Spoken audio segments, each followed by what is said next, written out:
Hi, I am Chang, and today I'm presenting Richard Wright for the AFAS 160D1 class. Richard Wright was an African American in the early 20th century, and today we're going to talk about his background, the career he has, the publication he published, and the awards and honors he received during his lifetime and in recent years. So, Richard's background. He was born on September 4th, 1908, and he lives till November 28th, 1960. His parents were born free after the Civil War, while his grandparents were the people who were fighting for the Civil Wars.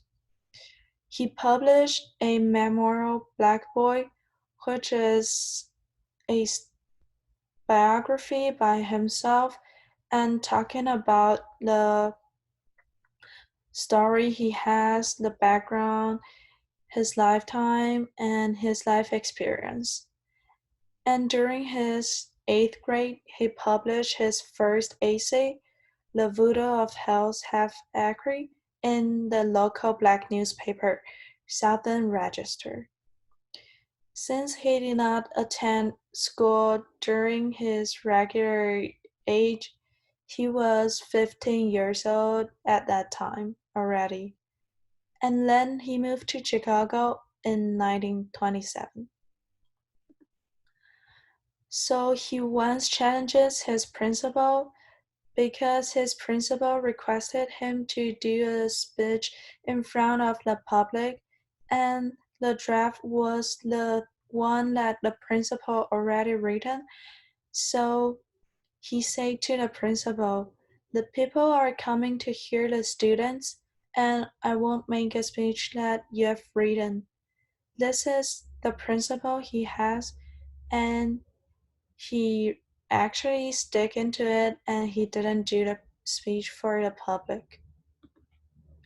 And for Richard's career, he was first the Harlem editor of Daily Walker, and he also collects stories, and later he published those stories into books, novels, nonfiction, and some of his nonfiction also published into drama.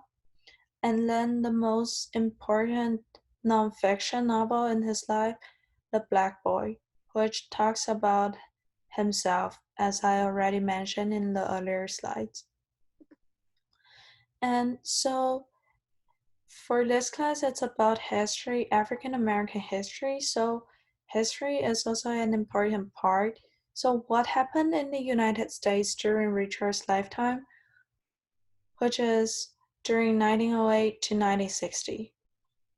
So first, the Greatest Depression. It happens between 1929 till 1939. It is the worst regression ever in the United States. So it began after the stock market crash and sent Wall Street into a panic and wiped out millions of investors.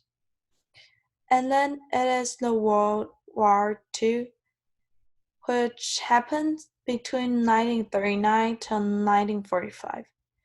It started in Europe but then became a world war. There are two alliances, the Allies and Axis. It changes the political alignment and social structure of the globe.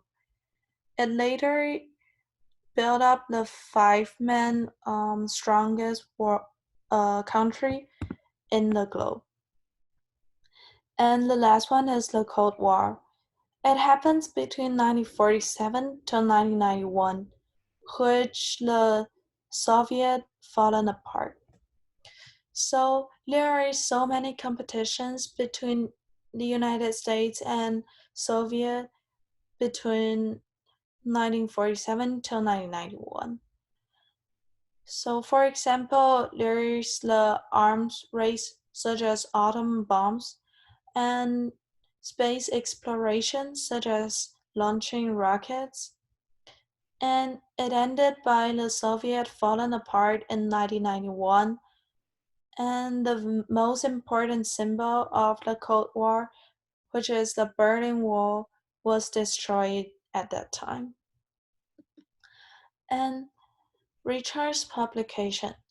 So he published a lot of fiction, non-fiction essays, and collections, dramas, and poetry during his lifetime. For fiction, he published Uncle Tom's Children in 1938 and Native Son in 1940. And for essays, he published I Choose Exile in 1951 and The God Left Field in 1949.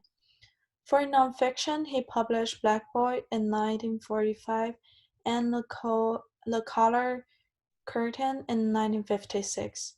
Besides of the six examples I put on this slide, there are still numerous publications that Richard has published during his lifetime. And the awards and honors he received.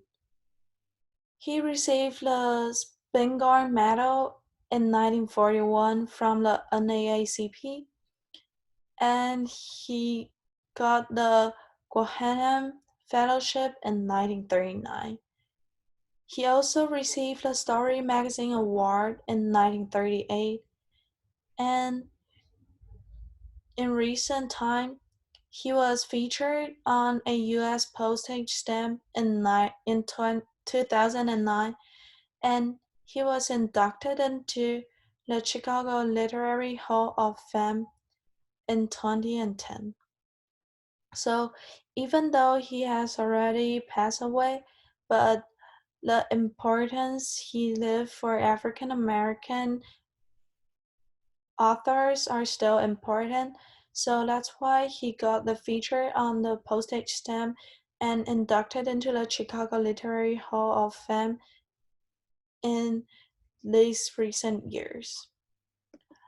And that's all for my presentation about Richard Wright. Thank you for your listening. And if there's any questions, feel free to message me or email me. And below are the six references I used for this presentation. Thank you.